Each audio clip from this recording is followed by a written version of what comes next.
हरे कृष्णा। जितने मनमोहक कृष्ण हैं उतने ही रोचक उनके सारे सखा। पूरा दिन कृष्ण के साथ खेलना, खाना पीना और शरारतें करना और रात को नींद में भी कान्हा को ही याद करना, बस यही है उनके जीवन के सबसे महत्वपूर्ण कार्य।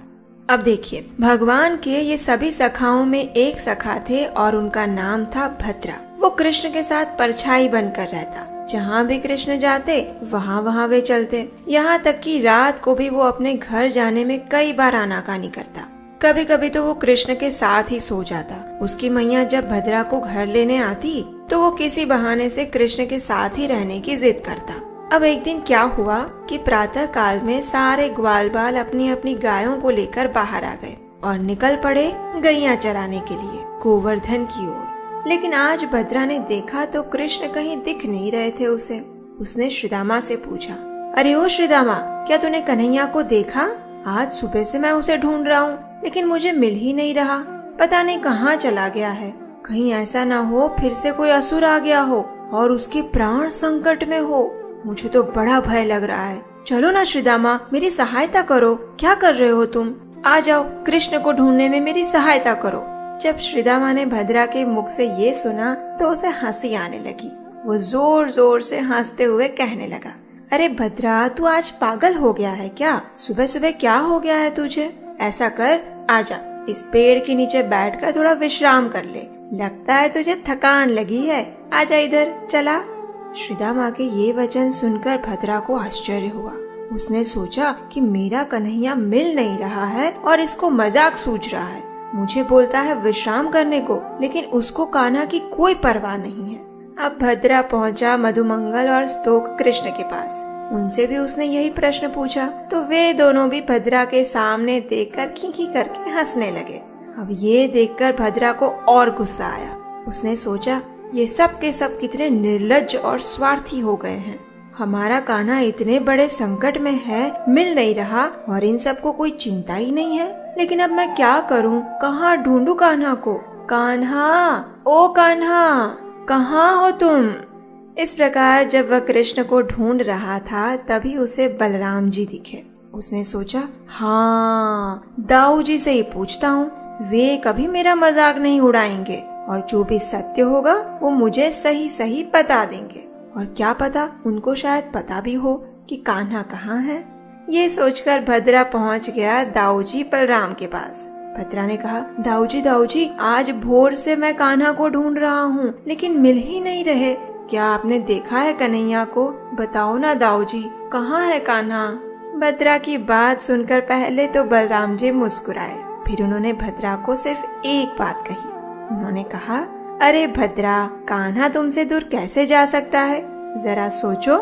जब भद्रा ने ये सुना तो फिर अचानक उसके मन में एक विचार आया और उसी क्षण उसने पीछे मुड़कर देखा तो वहाँ कृष्ण खड़े खड़े हंस रहे थे, जोर जोर से, पेट पकड़कर। वास्तव में आज पूरा दिन कृष्ण भद्रा के बिल्कुल पीछे थे।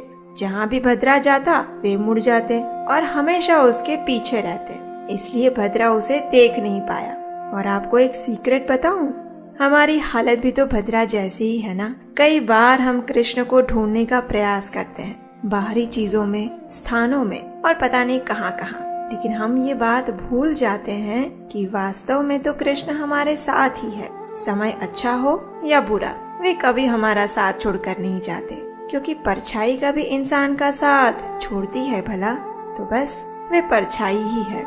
हो सकता है हम उन्हें देख ना पाए, लेकिन अगर हमें उन पर श्रद्धा है तो वे सदैव हमारे साथ रहते हैं, हमारे परम हितैषी मित्र बनकर। चलिए इसी भद्रा की एक और कथा आपको सुनाते हैं। एक दिन कृष्ण और सभी ग्वाल बाल भिन्न भिन्न खेल में व्यस्त थे। सबको बड़ा आनंद आ रहा था। उतनी देर में भद्रा कृष्ण के पास पहुंच गया और उसने कृष्ण से कहा, कान्हा, चलो चलो, अब ये खेल समाप्त करो। अब तुम्हें भूख लगी है, चलो जल्दी से आ जाओ और कुछ भोजन कर लो। ये देखो, मैया यशोदा ने आज हम सब के लिए कितने स्वादिष्ट व्यंजन भेजे हैं। आ जाओ, चलो। लेकिन ये तो कृष्ण है, किसी के आदेश का पालन ऐसे ही थोड़ी ना कर लेंगे। तो बस वे अपना खेल खेलते रहे। भद्रा ने अनेक बार उन्हें बुलाया लेकिन कन्हैया आ ही नहीं रहा था। आखिर थक हार कर भद्रा को गुस्सा आ गया। और कृष्ण से नाराज होकर वो एक गुफा में जाकर बैठ गया। जब कृष्ण और बाकी सखाओं ने देखा तो उन्हें लगा कि ये ऐसे ही थोड़ी देर नाराज है, कुछ समय बाद आ जाएगा वापस। लेकिन काफी समय हो गया, भद्रा आया नहीं। इसलिए कृष्ण ने कहा कोई बात नहीं, मैं उसे मनाने के लिए जाता हूँ। अब देखिए, कृष्ण इतने सीधे साधे तो है नहीं कि वो चुपचाप जाएं और उसको मनाकर वापस ले आए। वो है जलेबी जैसे, हर बात में कोई ना कोई शरारत उन्हें हमेशा सूझती रहती है। तो बस इस बार भी कृष्ण ने सोचा कि अच्छा अवसर है, मैं उसे मनाऊंगा तो सही, लेकिन पहले उसे डराऊंगा। ये सोचकर कृष्ण ने एक बड़े से शेर को बुलाया। वो शेर इतना बड़ा था कि उसे देखकर कोई भी डर जाएगा। उसके बाद कृष्ण ने स्वयं को भी शेर के रूप में परिवर्तित कर दिया। अब जिस गुफा में भद्रा नाराज होकर बैठा हुआ था, उसी गुफा में शेर बने हुए कृष्ण ने प्रवेश किया। अंदर जाकर उसने भद्रा के सामने जोर से दहाड़ लगाई और जानते हो क्या हुआ? भयभीत होने के बजाय भद्रा ने उस शेर बने हुए कृष्ण से कहा, बोला था ना मैंने कि तुम्हें भूख लगी है, कब का बुला रहा था कि भोजन कर लो, भोजन कर लो, भोजन कर लो, आ जाओ। लेकिन नहीं, तुम्हें तो खेलना है, तो जाओ अब खेलो।